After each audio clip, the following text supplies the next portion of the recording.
career your parents promised you was never real. Not in the way you think it was, anyway.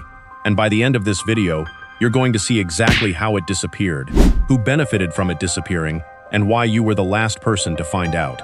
Here's the pitch you grew up hearing. Get the degree, get the job, work hard, stay loyal, climb the ladder.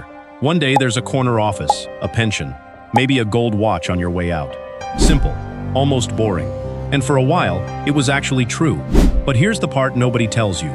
That version of the career only existed for about 30 years. It had a start date and an end date. And the moment it ended is not some mystery buried in an economics textbook.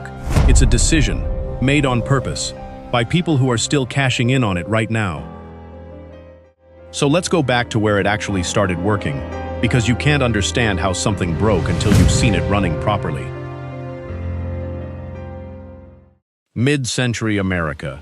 You join a company in your 20s. You stay. The company stays loyal back. Raises come on schedule.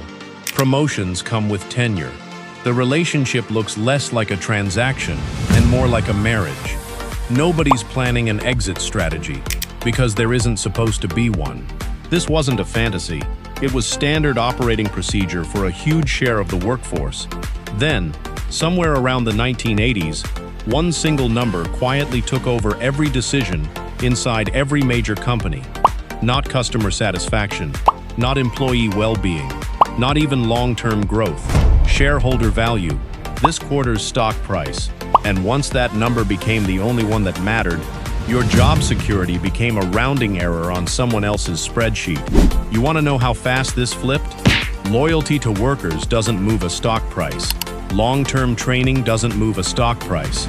A stable, well-paid workforce is, from that angle, just an expense sitting on the wrong side of the ledger.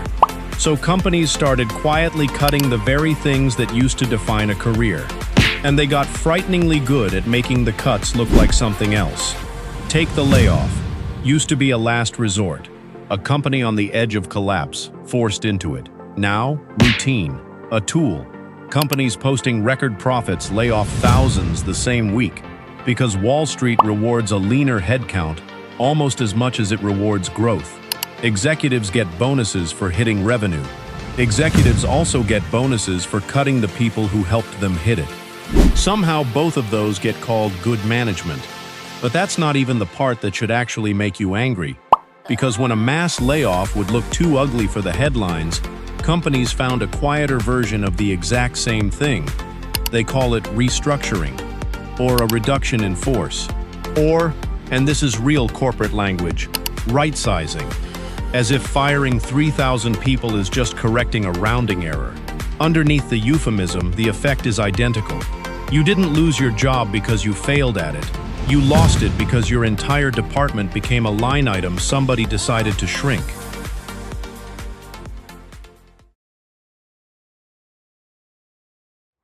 And here's where it gets worse.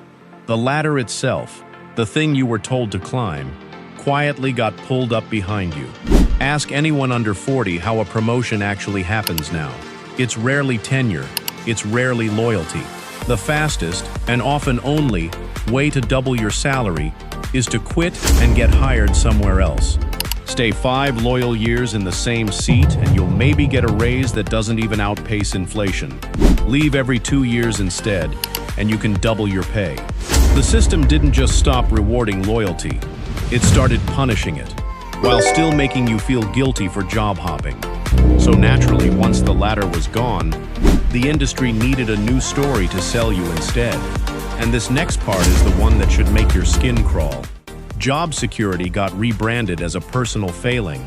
Get laid off today, and there's an entire industry of career coaches lining up to tell you it's an opportunity, that you should think like a free agent, that everyone is secretly a business of one now, which is an extremely convenient thing to believe if you happen to be the company that benefits from workers who no longer expect anything from you. Nobody asked to become a free agent. It was decided for you. And then you got handed a motivational poster about resilience on your way out the door.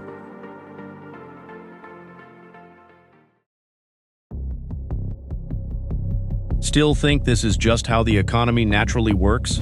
Wait until you hear what they did to entry-level jobs. Postings for entry-level roles routinely demand years of experience for a position that is, by definition, supposed to be someone's first step. Why? Because there's no cost to it. When hundreds of applicants are chasing one opening, a company can set the bar absurdly high, because somebody desperate enough will lie their way over it anyway. The requirement isn't really a requirement. It's a filter, built to make the company look selective, while the actual bar quietly gets set by whoever is willing to accept the least. And even once you're in, the job you were hired for isn't the job you'll actually do. Buried at the bottom of almost every job description is one line that has quietly reshaped modern work more than any other sentence in corporate history. Additional duties as assigned. It means your role is whatever they need it to be, whenever they need it, usually without the raise that would come attached to an actual promotion. Instead of a raise, you get a new title: Senior Specialist, Team Lead, doing the job of 3 people who used to have 3 separate salaries. Here's the number that should make you furious. Corporate profits kept climbing this entire time. Productivity kept climbing this entire time. The money that used to fund pensions, raises, and job security didn't vanish into thin air. It got redirected into stock buybacks, into executive pay packages. The pie got bigger every single year. Your slice got smaller every single year. That's not the natural result of progress. That's a choice, made over and over, by people who profit every time it gets made again.